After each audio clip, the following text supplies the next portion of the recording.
We should add, too, we talked about Robert Vesco in a Radio Free America number 25. We will be dealing with many of the Vesco connections to the Iran-Contra scandal and the drug smuggling and terror aspects of that same scandal in a three-part series, probably 4 hours each, that we're going to be doing in May during the KFJC Month of Mayhem. Continuing with The Great Heroin Coup by Henrik Kruger.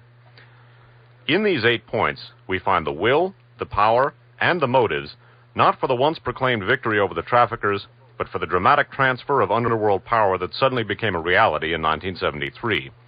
The syndicate was in on it, the White House, the CIA, and special lobby groups were in on it too, at least indirectly. But we still need to ask who in particular and why. We will rely on logic and guesswork only to identify individual accomplices and their particular contributions and motives. Let us first consider the Lansky syndicate represented by Santo Trafficante and his Cuban narcotics mafia. In addition to motives he might have shared with the CIA, Trafficante had many other reasons to take part in the heroin coup. First, it meant cheaper heroin deliveries and therefore greater profits. Second, he wanted the Corsicans out because, behind his and the rest of the syndicate's backs, they had begun setting up their own U.S. distribution network. Finally, Trafficante's drug mob did not want to see a repeat of BNDD Operation Eagle, U.S. Drug Enforcement's last effective raid against his network. What were the possibilities for Trafficante's playing an active role in the coup's execution, apart from preparation of the Southeast Asia and Mexico-based networks? Without help from the CIA and powerful lobbies, his chances were slim. With their assistance, he could infiltrate the narcotics nerve center, the White House. Here we might discuss just who, in fact, helped him. If it is true that Trafficante fought the Corsicans so bitterly from 1971 on, how can it be that Marcel Boucan, B-O-U-C-A-N, and his shrimp boat were seized in February 1972 with 425 kilos of pure heroin en route to Trafficante in Florida? There is only one explanation, which Boucan himself offered in court, that Boucan was set up by his American client. How else can the unprecedented seizure by French customs following a tip from the CIA be explained? If it was a plot to exhaust the stocks of the remaining French heroin rings and thereby cause panic among the Corsicans, then it worked. How guilty was Richard Nixon, who presided over the heroin coup? Personally, I believe that under strong pressure, he was a more or less willing tool rather than the force behind it all. Pointing to Nixon's guilt are his close association with the Cuba lobby, with people connected to Lansky and Trafficante, and with Robert Vesco. In addition, his dirty tricks department relied heavily on Cuban exiles. The Cubans would never have supported him with dangerous criminal acts, demonstrations, donations, and votes if he had really been out to eliminate their most profitable business. Nixon would have been ruining the Cuban mafia, and to an extent the syndicate as well, and thereby his friends in Florida. He would have been digging his own grave. Thus, Nixon tackled the drug problem as he did every political problem. He followed the path of least resistance. And that meant ignoring his criminal allies in Florida and Southeast Asia while he hounded the Corsicans, who had no constituency, to death. Continuing.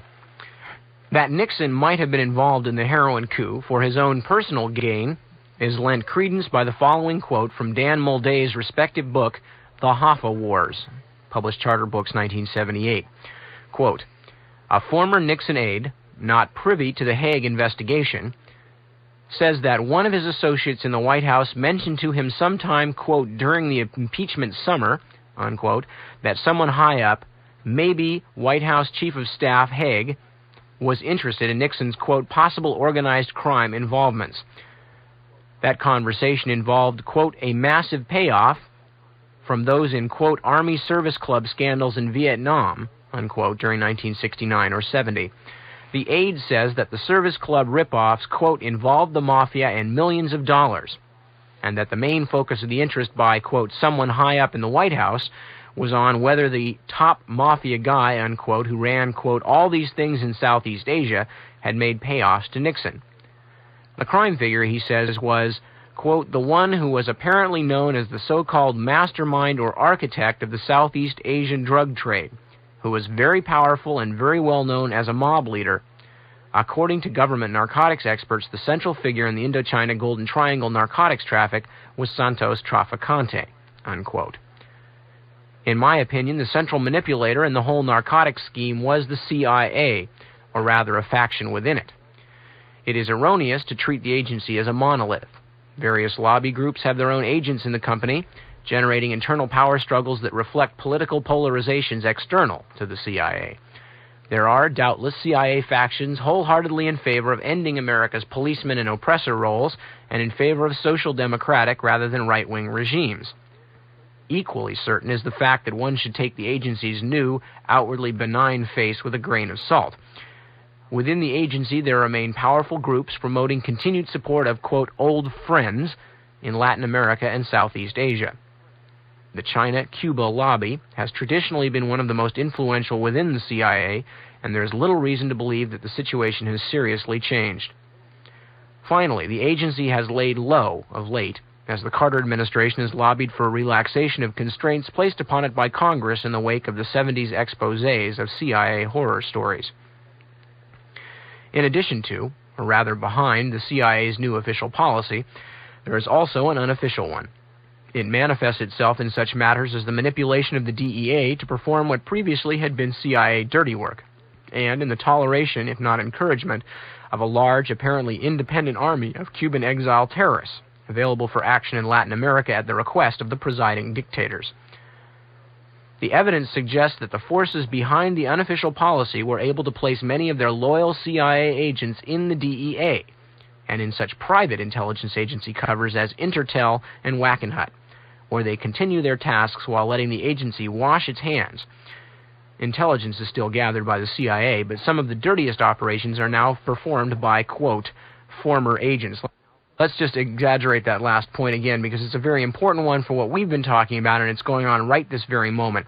The evidence suggests, Kruger writes, that the forces behind the unofficial policy were able to place many of their loyal CIA agents in the DEA, and in such private intelligence agency covers as Intertel and Wackenhut, where they continue their tasks while letting the agency wash its hands. Intelligence is still gathered by the CIA, but some of the dirtiest operations are now performed by, quote, former agents, unquote. And let's bear that very strongly in mind in light of the current Iran-Contra scandal with people like Ed Wilson, currently in jail in Texas for doing basically what other people have also been doing, all of them working legally for the agency, but with the agency maintaining the shield of deniability. So again, what we're looking at here are former, unquote, CIA agents working for the DEA, not only here to eliminate the Corsican competition with the Nixon and Lansky-allied Santo Trafficante mob, also CIA-allied, but more importantly, or not, I shouldn't say more importantly, but also, as we're going to be looking at in the broadcast, using those same organizations, basically the national security establishment was using those same organizations to implement right-wing terror throughout the world, Latin America in particular. Continuing with Henry Kruger's account. We cannot, of course, discount the possibility that the unofficial policy is in fact executed by former agents who had either been purged from the agency or left in protest against its more moderate line. However, that implies that a renegade CIA faction now runs an independent secret service aided by lobby interests, i.e. not Intertel, but an even more powerful third force.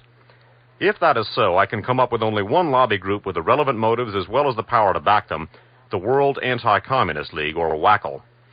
WACL can mobilize CIA agents closely associated with the China, Cuba, Chile lobby, especially the large contingent of former agents of the Gehlen-Vlasov organization, the intelligence agency run by Hitler's master spy Reinhard Gehlen, which became the BND, the West German equivalent of the CIA. E. Howard Hunt was clearly the China-Cuba Latin America lobby's man. That he is also tied to WACL is suggested by the fact that William F. Buckley, Hunt's close friend for 20 years and the godfather of his children, was one of WACL's top U.S. supporters. Also connected to the same lobby groups are Lucien Conein and the State Department's former intelligence chief, Ray S. Klein, who continues to be a frequent guest at the Taiwan WACL stronghold. Hunt and Conein were the vital forces behind the White House's great heroin coup. Hunt secured the Cuban exiles their necessary footing, and he got his friends Bernard Barker and Manuel Artime to set up hit teams to kidnap and murder Latin American narcotics traffickers. According to Frank Sturgis, those traffickers included members of Auguste Ricord and Christian David's Grupo Francais. Hunt persuaded Egil Crow to bring CIA agents into the White House narcotics apparatus. He told Crow that he knew, quote, key CIA officers who could be temporarily detached from the agency and employed by the new liaison group. It was Hunt who recommended Lucien Conein to head the group.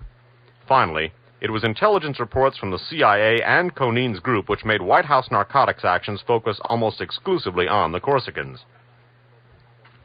Conin's close friend, Mitch Rebel III, told journalist Jim Hogan he, quote, found it difficult to believe that a lifelong spy of Conin's stature could ever really leave the CIA. Accustomed to the use of other government agencies as CIA covers, Rebel quite naturally held open the possibility that Conin's DEA job was no more than an exercise in sheep-dipping the backgrounds and identities of the Dirty Dozen, all of whom were CIA veterans, unquote. But a desire to help its old friends in Southeast Asia and Latin America was not the CIA's only motive for promoting the heroin coup. The Gaullists in France, including their loyal adherents in intelligence agency SDECE and their dirty tricksters in SAC, were, in the de Gaulle era, the CIA's arch enemies as well as rivals for control of the world heroin trade. One can well imagine the CIA joining forces with Georges Pompidou and other pro-U.S. forces in France in crushing the old Gaullist intelligence network. In 1973, with the Corsicans finally pushed out of the picture, the White House reorganized the narcotics effort to form the DEA. Almost immediately, heroin began flowing to the U.S. from new sources of supply. Journalist Ron Rosenbaum cites the following statement by a U.S. Customs official, quote, BNDD and Customs are finally getting somewhere. They break up the French connection. They're getting big conspiracy cases. Suddenly, they, the White House, step in and there's this big shakeup. And by the time people get back to work, the Mexican connection is set up, protected, and doing big business. What's that say to you? Unquote. He might have added that the Southeast Asian connection was also protected and doing big business. The emergence of the DEA was the next to last phase of the heroin coup. Hunt and Conin's CIA agents moved into the DEA intelligence operations, Conin locating 12 Latino CIA agents in his Special Operations Group. The Dirty Dozen was officially created to combat Cuban and Latin American narcotic smugglers, allegedly following the assassination approach conceived in the darkest corners of the White House. It must have been a gag. Conin's forces were apparently directed for the most part against small-time independents who had competed with the big-time traffickers in on the heroin coup. The biggest Cuban network, Centro Traficantes, went untouched. Miami's 1974-75 murder wave in Little Havana might even have been connected to the activities of Conin's Cubans. The victims had opposed Orlando Bosch's drive for solidarity in terrorism, a drive which, as suggested by writer Hogan, that's Jim Hogan, author of Spooks, etc., a drive which, as suggested by writer Hogan, might well have enjoyed the support of Traficante and Robert Vesco. Of the latter two, certainly the first and quite possibly the second as well were central figures in the heroin coup. That brings us to the last, the political phase of the heroin coup, which began with the DEA's 1974 takeover of the CIA's Latin American torture and repression apparatus and ended with the 1976 creation of COREU, C-O-R-E-U, Bosch's terrorist mercenary army. Quote, ended is, however, the incorrect word, since the brutalities financed by the heroin coup continue.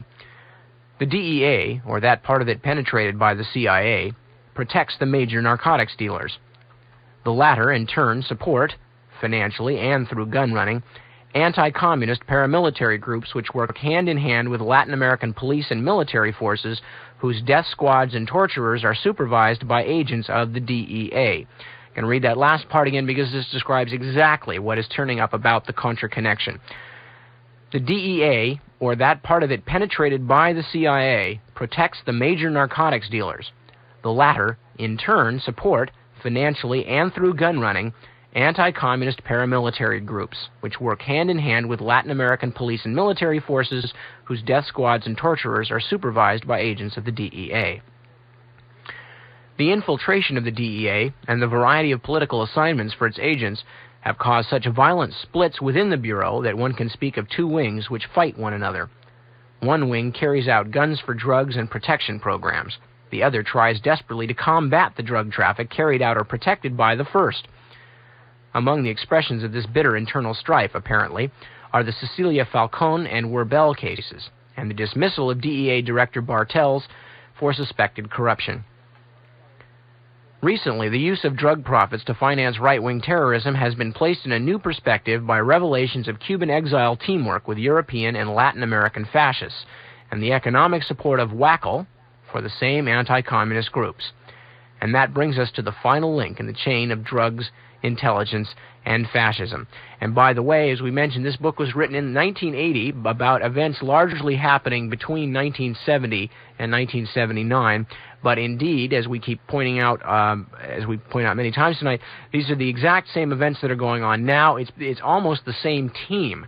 Certainly Shackley, Kleins, Frank Turple et al. Are all the same people. Members of the Bosch organization, anti-Castro Cubans, veterans of Brigade 2506. And it's worth noting, too, that in the next section of that great heroin coup that we're going to be talking about, a chapter, I should say, that Kruger calls the Miami Conspiracy, many of the anti-Castro Cubans and CIA-related groups that are performing many of the acts we're going to be talking about, that at the time they were doing it, George Bush was director of the CIA. He now, of course, is vice president, but his name has been cropping up in a big way, although it has been submerged from the public spotlight to a considerable extent, not to mix a metaphor.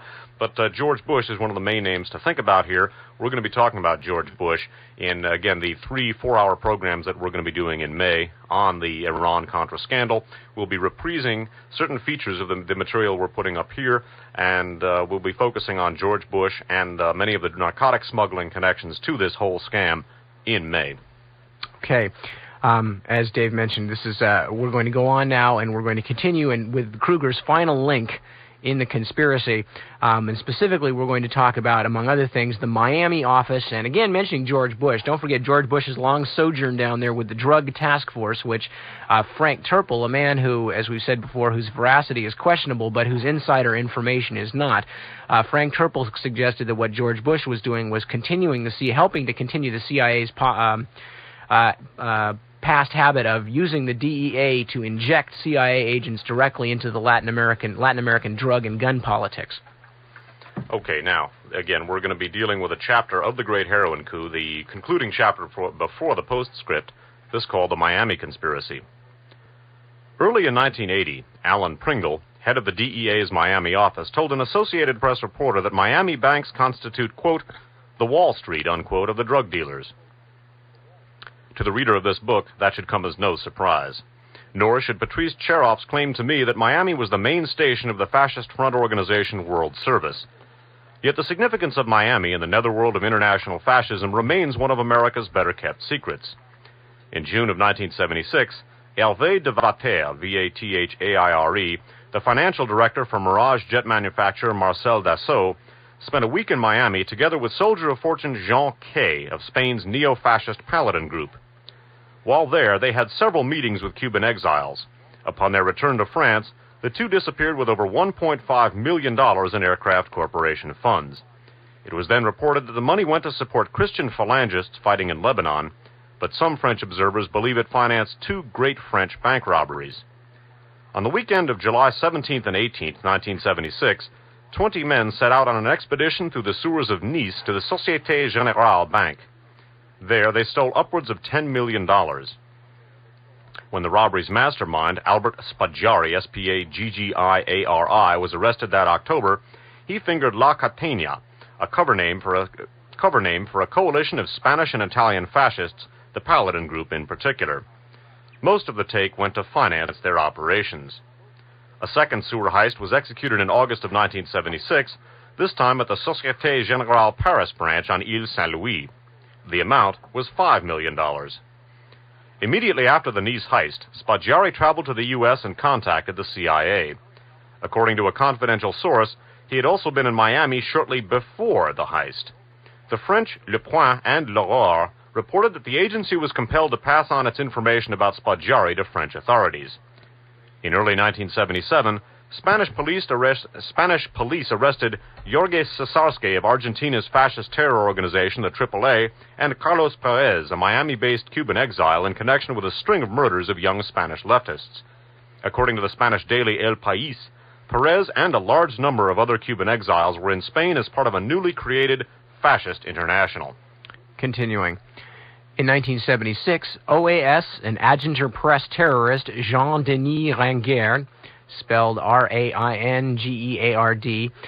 was in the United States seeking the support of such right-wing leaders as Senator Strom Thurmond of South Carolina for an OAS coup in the Azores in the wake of Portugal's left-wing military revolution.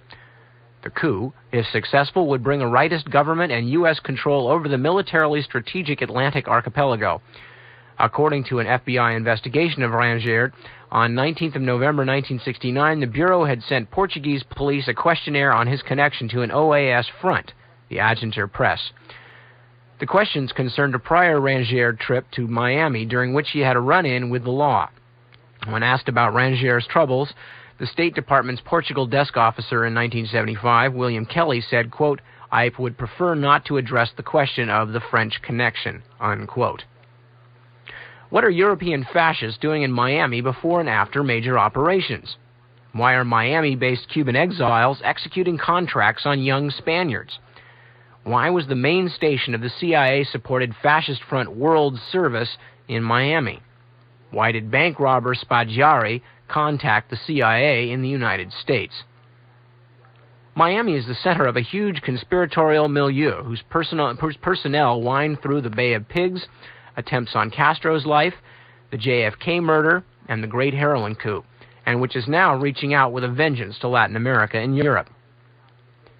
To trace the roots of this milieu, we must refer to the immediate aftermath of World War II, when the CIA began its close cooperation with Adolf Hitler's espionage chief Reinhard Gehlen and the Soviet general Andrei Vlasov of Russia's secret anti-communist spy network. Vlasov's organization was absorbed into Gehlen's, which evolved into a European subsidiary of the CIA. U.S. and German agents mingled in Berlin and West Germany, paving the way for inroads into U.S. intelligence by forming former Nazis, SS agents, and Russian czarists. Bear in mind now the connections of not only Frank Sturgis, but in particular Theodore Shackley, head of station JM Wave, to the U.S. intelligence operations in Europe and the Gehlen organization in particular. Shackley, of course, a key player now in the Iran-Contra scandal. Headquarters of the CIA Gehlen-Vlasov Combine, staffed in the mid-50s by 4,000 full-time agents, were in Pullack, near Munich. There Gehlen sang to the tune of more than one piper, having remained in touch with the old Nazi hierarchy relocated in Latin America, whose coordinator, Otto Skorzeny, was in Spain. Skorzeny had infiltrated the Spanish intelligence agency DGS and effectively controlled it single-handedly. With the onset of the Cold War, Gehlen's agents were recruited by the CIA for assignments in the United States, Latin America, and Africa. One agent, reportedly, was Frank Bender, allegedly alias Fritz Schwend, a key figure in the Bay of Pigs invasion. U.S. historian Carl Oglesby sees the origin of much of the CIA's later sinister record in the alliances it forged almost immediately upon its birth with the Gehlen-Vlasov organization and, through Operation Underworld, with the Lansky crime syndicate. Quote, "Everything after this," meaning the Gehlen alliance, "on top of Operation Underworld was probably just a consequence of this merger. How can a naive, trusting, democratic republic give its secrets to crime and its innermost ear to the spirit of Central European fascism and expect not to see its constitution polluted, its traditions abused, and its consciousness of the surrounding world manipulated ultimately out of all realistic shape?" Continuing. Well put. Moreover, it is ironical that Europe's contribution to U.S. fascism is now returning home and threatening the continent in a conspiracy supported by U.S. economic and clandestine forces. The forces Oglesby speaks of were united during and after the Bay of Pigs affair, and their bedfellows were big businessmen with their own private interests. The merger was toasted in Miami. The Bay of Pigs invasion itself was not the most important phase in the development. That was CIA station JM Wave and its Operation 40, the agency's secret war on Cuba from the summer of 1961 until the end of 1965, 4 years during which a truly conspiratorial powerhouse was forged in Miami. Station JM Wave was unique in the annals of the CIA, as attested to by then Deputy Director of Intelligence Ray S. Klein. Quote, "It was a real anomaly. It was run as if it were in a foreign country, yet most of our agents were in the state of Florida. People just overlooked the fact that it was a domestic operation," unquote. With the start of its secret war, the new station became the agency's largest and the command post for its anti-Castro operations worldwide. Its annual budget of $50 to $100 million financed the activities of 300 permanent employees, most of them case officers who controlled an additional several thousand Cuban exile operatives. Each major CIA station had at least one case officer assigned to Cuban operations who ultimately reported to Miami. In Europe, all Cuban matters were routed through the Frankfurt station, which in turn reported to JM Wave. JM Wave covered anything and everything Cuban, wherever in the world it might be. Cuban representatives were shadowed in Japan, and a Cuban exile-led commando unit was sent to Helsinki to sabotage the 1962 International Socialist Youth Conference. As JM Wave was closing down in 1967, the agency sent another team of saboteurs to France to contaminate a shipment of lubricant bound for Cuba with a bacterial substance developed under its mind control project MK-Ultra. When poured in oil, it would ruin motors and other machines. I mention these scattered incidents only to elucidate the situation around the October 1965 murder of the exiled Moroccan opposition leader Mehdi Ben Barka in Paris. Ben Barka must have been JM Wave's number 2 target after Fidel Castro between the fall of 1963 and the end of 1965. I would interrupt and say I think perhaps John Kennedy would have been the number 1 target, exceeding both Ben Barka and Castro.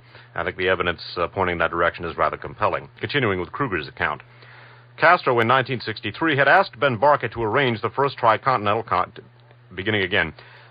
in 1963 had asked Ben Barka to arrange the first tricontinental Congress, which was to be held in Cuba in January of 1966.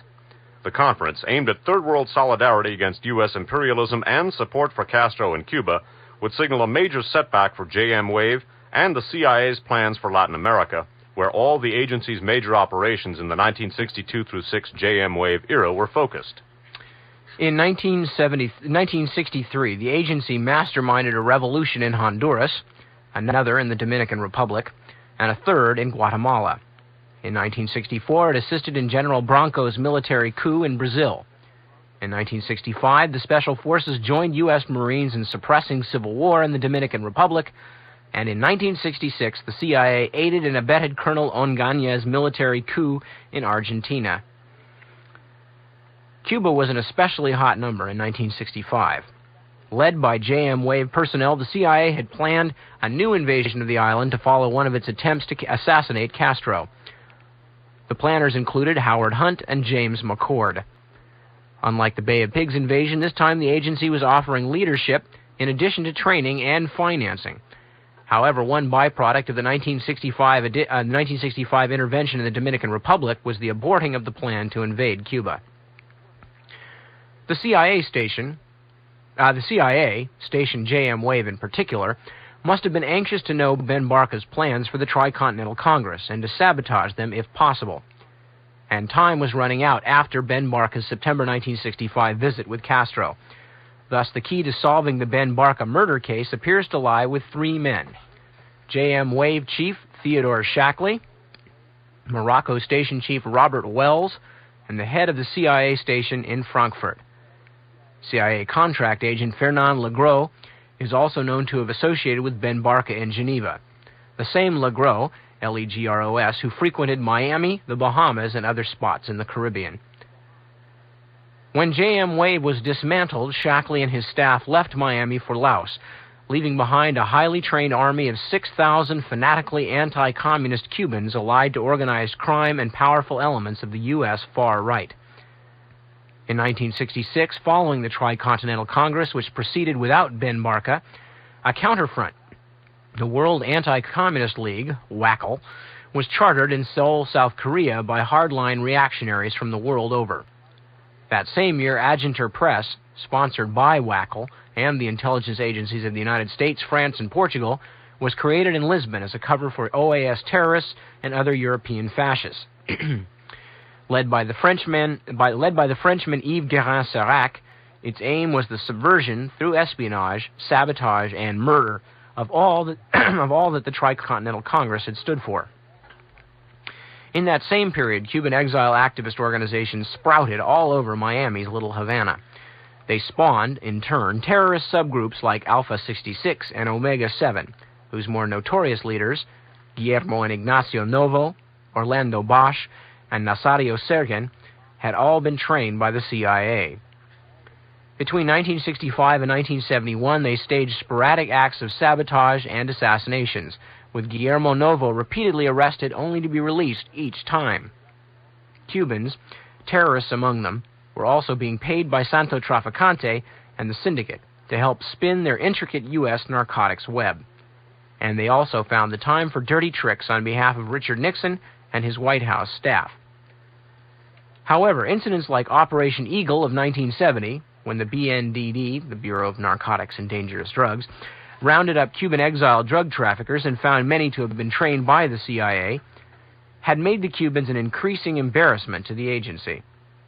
As the 70s began, the CIA's Cubans had become an angry, confused, and divided lot who felt betrayed by their former employer. Still, they experienced a comeback midway through 1971 when the powers that be, CREEP in the fore, of course that's the Committee to Re-elect the President, again sought their services. And in 1973, with the military in power in Chile, they found a new employer in the ruthless Chilean secret police, DINA, D-I-N-A. Other dictators south of the border have followed suit. Continuing. In 1974 and 5, a reign of terror struck Miami's Cuban community as opponents of Orlando Bosch were liquidated. The campaign continued well into 1976, during which Miami was rocked by over 700 bombings. And that year there was a notable upsurge in Cuban exile activity beyond the territorial U.S. On April 6th, 2 Cuban fishing boats were attacked and destroyed, and 1 fisherman was killed. On April 22nd, a bomb exploded at Cuba's Lisbon embassy, killing 2 and seriously wounding several others. In June of 1976, in the Dominican Republic town of Bonao, the Cuban Action Movement, the Cuban National Liberation Front, Brigade 2506, F-14, and the Cuban Nationalist Movement merged as Bosch's Coordination of United Revolutionary Organizations, or CORU, C-O-R-U. On July 5th, a bomb exploded at the office of Cuba's UN delegation. On July 9th, another went off at Kingston Airport in Jamaica in baggage about to be loaded onto a Havana-bound Cuban flight. The next day, there was an explosion at the Bridgetown, Barbados office of British West Indian Airways, which also represented Cubana de Aviación. On July 17th, bombs went off in the Cuban airline office and embassy in Bogota, Colombia. On July 23rd, a Cuban technician was killed in Merida, Mexico, trying to stop the abduction of the Cuban attaché. On August 9th, terrorists kidnapped 2 diplomats assigned to the Cuban embassy in Buenos Aires. On August 18th, a bomb exploded at the Cubana de Aviación office in Panama.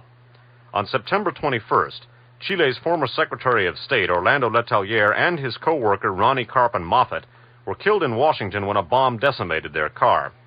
On October 6th, yet another explosion gutted a Cuban airliner off Barbados, killing 73. On November 7th, one exploded at the Cubana de Aviación office in Madrid. Finally, on November 9th, kidnappers seized an Argentine employee of the Buenos Aires Cuban embassy.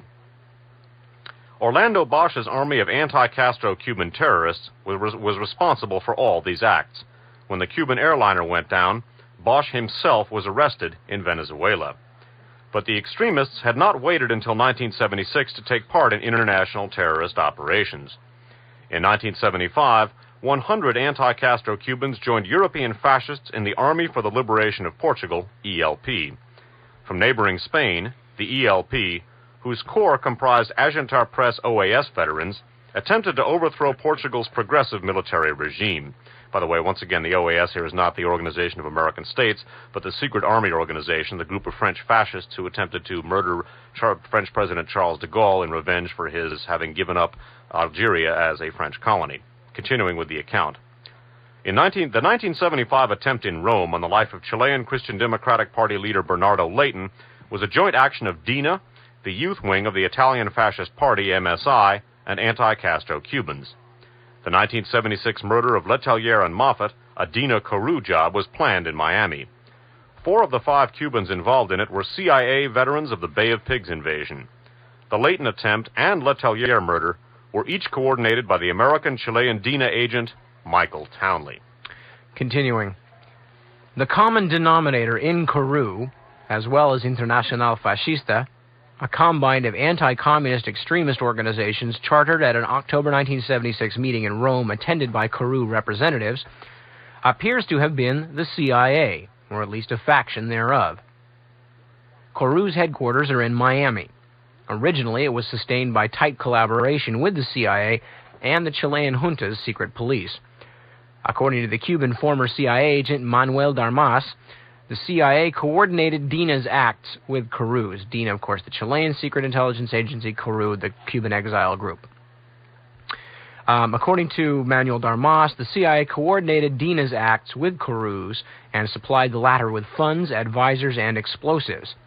The head of DINA's Miami-based force was reportedly Eduardo Sepulveda, the Chilean attaché in Miami and a top dog in DINA. International Fascista is the outgrowth of many years of planning in Madrid by the late Nazi Otto Skorzeny, who in the 50s had worked for the CIA. On its roll are former SS agents, OAS terrorists, hatchet men for Portugal's dreaded Secret Service, PIDE, terrorists from Spain's Fuerza Nueva, Argentine and Italian fascists, Cuban exiles, French gangsters from SAC, and former CIA agents hardened by terror campaigns in Operation 40, Guatemala, Brazil, and Argentina. Besides Caru, International Fascista's militants have at various times numbered the Army for the Liberation of Portugal, the ELP, and its Adjutant Press contingent under Yves Guérin-Serac. The Italian Ordine Nuovo, led by Salvatore Francia and Pierluigi Concutelli, Spain's Guerrillas of Christ the King, Asociación Anticomunista Ibérica, and Alianza Anticomunista Apostolica, AAA, which is not to be confused with the Argentine AAA that is also represented in International Fascista, and the Paladin Group. SS Colonel Skorzeny was the kingpin of the Paladin mercenary group until his death in 1975. Dr. Gerhard Hartmut von Schubert, formerly of Joseph Goebbels' propaganda ministry, was its operating manager. Headquartered in Albufera, Spain, its actual nerve centers were Skorzeny's export-import offices and cover firm, MC, located at a Madrid address shared with a front for the Spanish intelligence agency, SCOE, under Colonel Eduardo Blanco, and also an office of the U.S. Central Intelligence Agency. The cozy relationship of Spanish right-wing terrorists with U.S. and Spanish intelligence is further underlined by the SCOE's purchase in the mid-1970s of Werbel's silenced M10 machine pistols. That's Mitch Werbel they're talking about, the Georgia weapons manufacturer and paramilitary trainer. The cozy relationship of Spanish right-wing terrorists with U.S. and Spanish intelligence is further underlined by the SCOE's purchase in the mid-70s of Werbel's silenced M10 machine pistols, prior to which the terrorist weapon had been unavailable in Europe. Shortly thereafter, the M10 turned up in the hands of Spanish and Italian terrorists. A melange of former OAS and SAC figures and West German rightist activities and mercenaries, Paladin joined terrorist actions in Europe, Africa, Latin America, and even Southeast Asia. Along with Italian fascists, Paladin is responsible for the December 17, 1973 bombing of Rome's Fiumicino airport, which claimed 32 lives. On behalf of the Spanish government, Paladin kidnapped and murdered leaders of the Basque ETA, and in 1974-76 engineered some 50 bombings in Basque country.